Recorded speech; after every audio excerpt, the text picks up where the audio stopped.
The world's got plenty of cowboys, but it's short on dancers. This is the award-winning Better Offline, and I'm your host, Ed Zitron. Better Offline. That's right, you're listening to this week's Monologue. And you may wonder why I'm saying award-winning, but that's because we won the goddamn Webby for Best Episode in the Business category. We're winners. All of us. You, me, every listener. You all did this. Thank you so much. And before I get started any further, as lots of you have been asking about it, we're finally selling Better Offline merchandise. We've got shirts, hoodies, onesies, glasses, tumblers, and mugs. And until May 22nd, we're selling a limited edition hat. It's all really good stuff. The links are in the episode notes. Buy them now. Anyway, the monologue. I've realized that over time I've skewed pretty negatively about tech, and as I've said before, it's because I'm a broken-hearted romantic. Tech has made me who I am, enabling me, a man with a coordinational disability, dyspraxia if you're curious, severe ADHD, and a good amount of social anxiety in the past, well, it allowed me to thrive. Without the internet and the associated platforms I've used, I would have never had a good life, and if that sounds dramatic, you should see my handwriting, or hear how awkward I was as a child, or see how I tie my shoelaces. Anyway, so today I want to talk about some of the things I love, why I love them, and why you might love them too, because it's important for you to see that I'm pissed off because I know that tech can be cool. It can be so much better. Now, while some of you might see this as shilling or fanboying, I think it's important that anyone covering tech actually likes it, finds something exciting about it, and wants it to be better beyond the bullshit horse trading or sports fandom style stuff. And this episode will also run down my general daily carries. I optimize for convenience and as little thought as possible because I'm a huge baby and I need everything to be easy. I do not have any financial relationships with any of these companies and have in some cases given them a great deal of my own money. Unless I specify otherwise, everything I've mentioned or linked is something that I bought with my own money far in advance of recording this. So, at my desk I use this insufferable keyboard, a split keyboard called the Moonlander ZSA, and it lets me type and feel like I'm plugged into the mainframe. You've got your two hands separate. It's good for the wrist because you're not moving them around. And I've got an Apple Magic trackpad along with a giant 49-inch Samsung OLED. It's a G9 connected to this thing called an Astrono dock where I just slide my MacBook Pro 16-inch in. Your mileage may vary, but I really like it when I travel between New York and Vegas to just be able to slot the thing in and have the same setup. It works. It works really well. And like I've said, I'm a huge baby, so if it didn't, I'd be complaining endlessly. Now, when I'm out and about, I really like what companies like Anker have been doing with gallium nitride, GaN for short, and their chargers and batteries. GaN lets you put way more power in a much smaller profile, meaning that you can now get chargers that are dramatically smaller that can fast charge your iPhone or your iPad or even your MacBook Pro. The reason I like Anker's stuff is because it works and it can take a beating, and the batteries tend to come with a cable built in, which I love because I hate having to have cables in my pocket. If you accost me on the street, I probably have one of their fast-charging USB-C batteries in my pocket, mostly because it can fast-charge either my iPhone or my iPad. They also just released this giant 165-watt power bank with two cables. I'm lusting for it. I want it so badly, but I cannot justify it. I already have a really similar battery pack that I bought years ago. I have no justification for it. Now, what's cool about these is that they can also be charged using their built-in cables. I hate carrying extra shit around, so this works very well for me.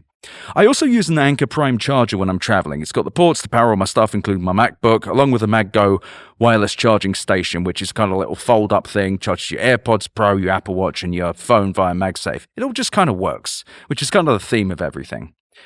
And for those curious, I also really like the AirPods Max. They sound great. They're way too expensive. They're like $500, but they sound lovely and they fit these giant goddamn ears I've got. Some of you have said I'm an Apple fanboy. I'm an Apple fanboy in the past, and what I really am is a sucker for stuff that all works together. And I realize I am being monopolized. You do not need to tell me. I know. And I've also I will say it again, like, Apple's App Store is horrifying. I believe that they are responsible for fueling truly evil industries. Anyway, though it's not tech per se, I really need to tell you about the Pack 25 L travel duffel. I think it might mean liter, I don't know. It's where I put all my crap when I'm traveling. It fits underneath the seat in front of you on Southwest. It's able to fit a lot of crap, has lots of slots for your laptop, and generally feels comfortable over your shoulder.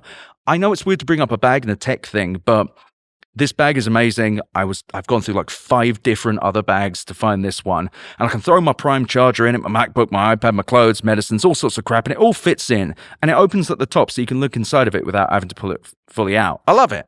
I got Instagram targeted with it, which annoys me. I don't like that the internet manipulated me. But thanks to all this gear, I can basically walk around all day without worrying about anything dying. Probably 2 days, honestly. And I've got this little bag of cables and extra batteries that I can hand out to friends who haven't been planning ahead like I have. Skill issue. Moving on, though, those of you who follow me on Blue Sky will know that I've been on a big fitness push, and a big part of that has been Tonal. Tonal is this giant wall-mounted exercise machine with a big screen in the middle, along with big adjustable arms that can be moved around to fit different exercises. It's hard to explain, but I advise you to go to the website. So if you want to do bench press, you put the arms down, you go on the bench, and you push up with the cables. It works really well, and it uses magnetic resistance to create up to 125 pounds of weight either side, and uses on-screen prompts, either through classes or your own custom workouts, which is what I use, to tell you both what to do, critique your form using the built-in camera, give you feedback, and actually count your reps, which I love, because again, huge baby, don't like writing stuff down, don't really like having to do anything. If they could do the workout for me, I'd let them. But nevertheless, it works really well. And I must say, though, it is egregiously expensive. It's over $4,000 before tax and requires a great deal of space around it. But it's possibly my favorite piece of tech ever made. It just works. I dropped from 240 pounds to 165 pounds since the show began, gaining real muscle definition and physical strength. And since getting Tonal in 2021, I realize that's much longer, I've done hundreds of workouts. Look, I'm a simpleton, and thus having something count my reps and tell me exactly what to do is extremely effective. And Tonal also has cool shit like eccentric mode, where they add more weight on the eccentric movement of the exercise. So if you're thinking of the bench press, it starts by your chest and you push up, and then and you've done the push up, that's in the pushy part, as the weight is coming down, it adds weight to that. Eccentric weight, there are studies that suggest it works more. It feels good, though. I'll also say the form correction works, and the workouts are varied and equivalent to working out with real iron. It's got barbells, it's got dumbbell exercises, and I've got real muscle as a result, which is the best endorsement I could actually give. I love it. I've happily paid for it. And Tonal is worth it if you're going to use it like any gym membership, except unlike any gym membership, you have a bloody thing nailed to your wall if you don't use it. Don't get this if you're not going to use it. Seriously, it's so expensive. But if you are truly going to, it is the best money I've ever spent, really. I'm sure that there are more important things, but nevertheless, I just upgraded to Tonal 2, which has smoother action and stuff, but I beat the ever-living shit out of my old one. I used the crap out of it. It's something I kind of dreamed of as a kid. I really wanted something like this, something that would direct me and allow me to do these exercises and tell me what to do without having to go to the gym, because the gym feels like a very judgmental place. And on a higher level, I have, up until recently, really not liked my body or how I look, and connected fitness stuff has really helped me fix that. For those curious, or those who aren't but want to get pissed off at me, I work out about 3 to 5 times a week, either lifting on Tonal or doing my cardio days, which include Peloton's yoga classes, and another one of my favorite tech products, Fight Camp, which you got punch trackers in the wraps. And yeah, they've got great classes. Shout out to Coach PJ. I love Fight Camp. I really do. And I love boxing as well. If you've ever wanted a cardio exercise that just feels perfect, really boxing is it. You're probably throwing a punch wrong. I certainly was. I'm smiling as I read this bit. But this was a large part of how I changed my view of fitness, from this kind of punishment, kind of a penance for the sin of sloth, for feeling bad about how I looked in the mirror, for feeling lethargic, but just feeling fat. And I'm sure there are listeners who totally get this as well. And I use this kind of stuff to find it as a joyous alternative to typing all day, something that makes me feel happy and strong, like I'm building something that's just for me. I'm building an image. And I know that sounds very dramatic. Who gives a shit? It's a monologue. Come on, we can have some fun. But having data, the work I've done, my heart rate, the volume of what I've been lifting, my output on the heavy bag, it all lets me see progress, sure, but it gives me a body of work. And the connected fitness aspect let me do it alone, which helped my social anxiety in going to the gym. Now I'm extremely social, and I'm very confident in who I am. And I think a lot of that came from the fitness side. If you ever want to talk about this, my email is easy@betteroffline.com. That's Echo Zeta at betteroffline.com. Always happy to talk fitness, always happy to give advice. I'm not a personal trainer, but I've found so much joy through this, and it is through the tech side. Yet beyond the connected fitness aspect was this thing that I truly love the most about technology. It's the connections I've made with real human beings that have made my physical life so much better. A few years ago, I started chatting to a guy called Ben Rudolph on Twitter, and we, along with a few friends, Tatiana, Caleb, ended up starting a group DM for fitness, which truly changed my life, in part because Ben, out of the kindness of his heart, patiently explained everything from how to build a sustainable lifting routine to showing me a video of how to throw a punch and a kick. I'm proud to call Ben my friend, and had the internet not existed, I'd never have got to share my fitness journey with him, and probably never got out of the hole I was in. I was injured after really overtraining because I got very depressed, and Ben helped me out. Ben is not in fitness himself. He is a mountain of a man, a formidable, muscled fella, but he works in tech. It just so happened that we had a mutual interest. This is the reason I log on to the internet.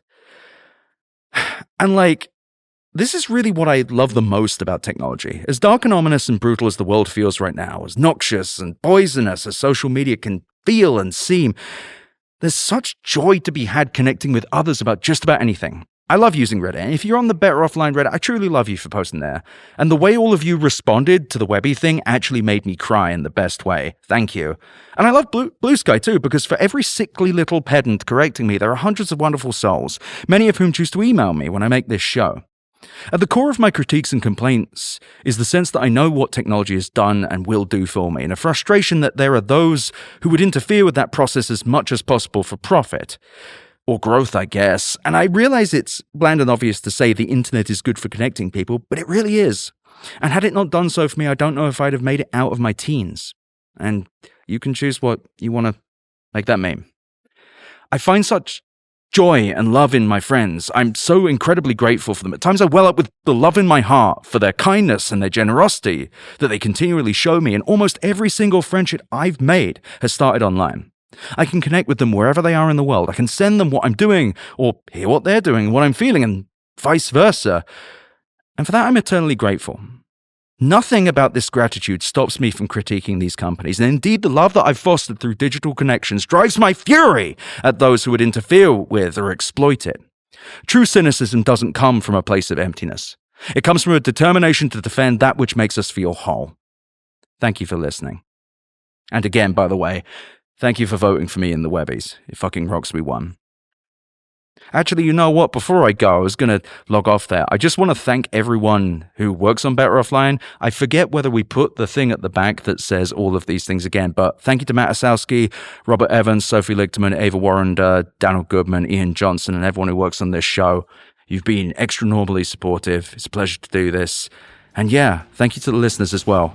It's my cheesy way of thanking you all for the Webby. Anyway, the episode's really done now. Cheers.